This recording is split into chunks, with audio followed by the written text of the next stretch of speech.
Hi everyone, welcome to Illustrious Media. My name is Fushio, and thank you for joining me this evening for another review on the new episode for Star Wars: The Mandalorian. And this one's Season 1, Episode 5.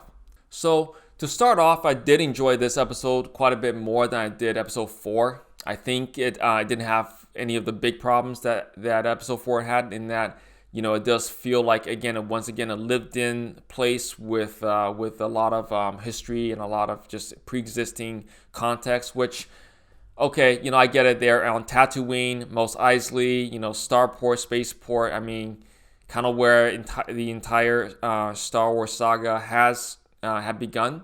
So it wasn't it. I mean, that context just gives it a lot of of a head start in terms of planting us in somewhere where we feel a pretty high dose of nostalgia. I'll just put it right out there. And the kind of the one-on-one dogfight, space dogfight right in the beginning, the cold open in the episode was very appreciated, and nice to see that kind of action going on in a Star Wars show. It shows you just how much money they've thrown at this, and so I did appreciate that as well. For the rest of the episode, the stuff I liked, I liked they are definitely leaning deep into the Western genre a bit, with the two bounty hunters going on a pursuit of a mysterious figure across the desert. So that is very, that's classic Western. But for whatever reason here, I feel like they sell it a little bit better here than they did the previous one, where it was a tropish thing where the hero rides into the into the village and saves a bunch of people. So in this one, it felt like just more interesting to me. I might be able to articulate better down the line, but that's how I feel. Now, some of my issues were. Well, before I get the issues, let's keep going about some of the stuff that intrigued me. One of the things about this episode, one of the things about the plot of this episode that I appreciated was, again, gives us a look into the kind of the daily grind of being a bounty hunter, even one as talented as a Mandalorian. It gives us, also a good understanding of the consequences of his actions of saving Baby Yoda. So he has to go to the seedy spaceport to find jobs, to find gigs, and get paid and make ends meet, and so on and so forth. So that's always it's like the daily life of the bounty hunter. The daily grind. That's always fun for me to watch, at least. And Mos Eisley, a lot of nostalgia there, so appreciated that as well. Now, I'm curious about Mina Wen's character. The what was she called? Like Shand or something like that. Fennec Shand, I think. And in that, they kind of built her up a bit in this episode. And the way Mando kind of, there was a few callbacks with the young punk that's like having his feet up like Han Solo did, the whole sequence in the cantina.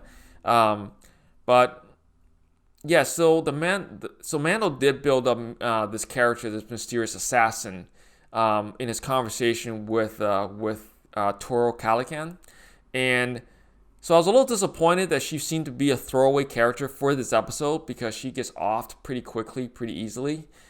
And there's a couple things wrong with that, but I'll just start with, it just seems like, they built her up a bit, and I was hoping for a nice payoff. Instead, they just kind of kill her. So, yeah, it's kind of disappointing that she was this throwaway character that kind of went nowhere. I mean, there's a last shot of this mysterious figure walking up to her body, but maybe that's something. But for how they were talking about her, I was hoping for something more. Now, and people are saying that mysterious figure in the last shot could be Boba Fett, and I'm hoping that there's that makes it so that there's more to Fennec Shand's character story. I mean, there's part of me that's hoping that maybe she's not dead, she's still alive.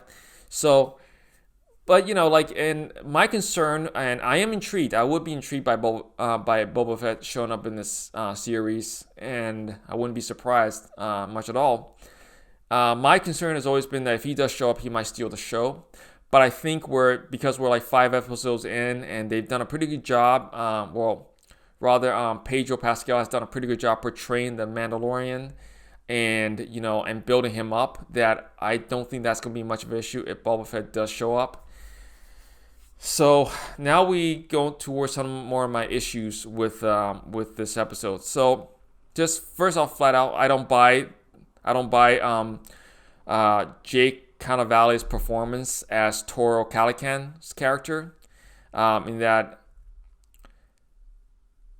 and I'll explain that in a bit. Okay, so now I do buy the plot line, the plot logic of a young and brash bounty hunter wannabe who would be willing to betray Mando for self-gain, and especially to getting good with the guild, and to take this to take the opportunistic approach of like Mando's like possession of Baby Yoda, and going and and killing a bunch of killing 2 or 3 birds with one stone. He gets in the guild, he becomes all of a sudden a superstar in the guild, and gets Baby Yoda as the chair on top. Now, I buy that plot line very much so. That makes a lot of sense, and it will be something that, frankly, I wouldn't be ashamed of writing myself. But that said, I don't buy that this particular character portrayed by this actor, or rather this particular young brash bounty hunter, would be capable of doing that. Okay, it just, he doesn't sell the scumminess very well. He's too clean cut. I look at Jake Cannavale and I see, I see Dawson's Creek. I see some clean cut, young network television, heartthrob, whatever. I see that. I don't see, usually when you got some people that are doing this kind of work, even if they're a newbie or they're a complete like newcomer or wannabe, there's usually a bit of a hard edge to them. And by hard edge, I mean, like a good example of a young character who is a bit who's punching who's like punching way above his weight, or trying to, and talking so tough his feet don't touch the ground type. It will be John Connor in Terminator 2. Edward Furlong's performance in that was pretty good, and you can see the child in him still there, present, and the kind of there's still innocence there, but there's definitely a hard edge to his performance, in that. Yes, this is still a kid, but there's an edge, there's like a survival instinct that's there. In this character, in Jake Cannavale's or Cannavale's, don't flame me on the pronunciation of his last name, I'm not convinced at all. He just looks too normal and, like psychologically healthy. It's horrible to things, okay.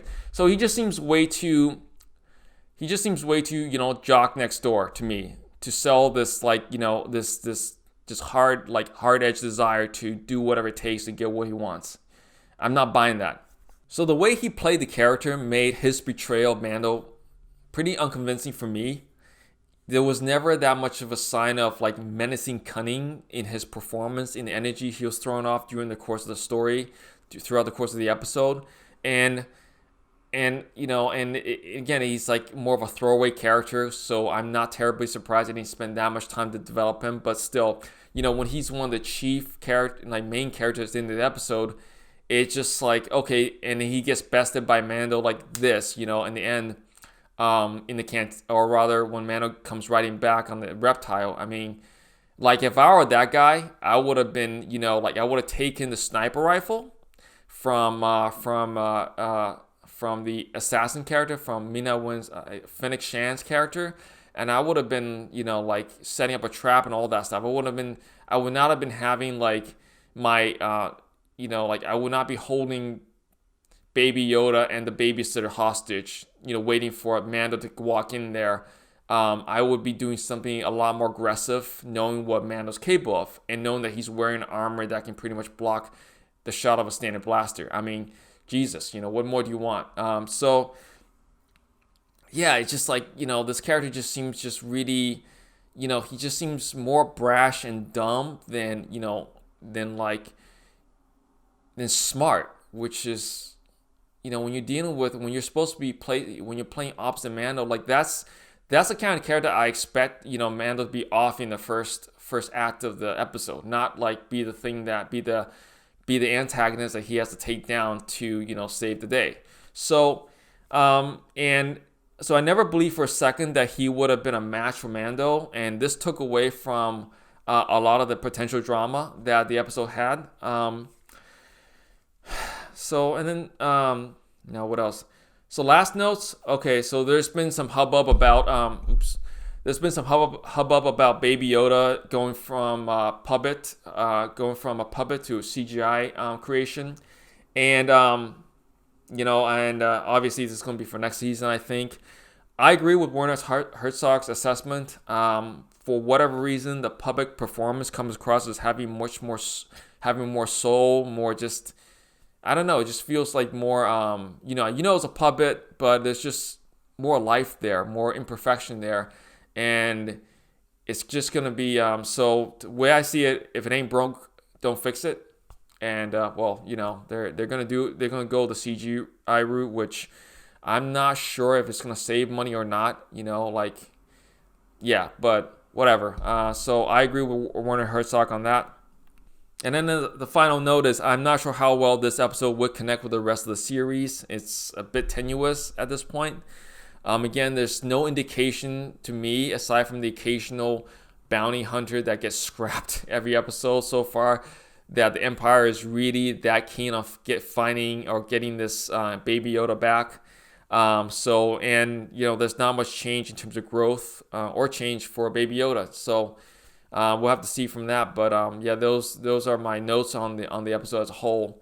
And yeah, overall, I liked it. I liked the episode. I liked the vibe. I liked the energy. I just not convinced by, I'm not a fan of the throwaway characters every episode, or they're just, remember, there's still bounty hunters after Baby Yoda. Yeah, it's okay, but give me something more to chew on, give me something that makes me, be constantly afraid for the Mandalorian and Baby Yoda. Right now, there's not an opposition force, I would say, again, unless it's Boba Fett's character or something like that there. Sure, fan service great, but my one critique on that would be, it's fan service, but it's also kind of like not original. But it's a Mandalorian, so I guess Boba Fett would have to show up. And I'm just hoping that when he does show up, that he doesn't disappoint. That's all. But thank you very much for joining me, and send me your thoughts. Send me your likes. If you must thumbs down. Feel free. If you and let me know what you guys think of the format of this of the series, because I'm thinking about doing reviews for other shows as well, as I get more time to watch.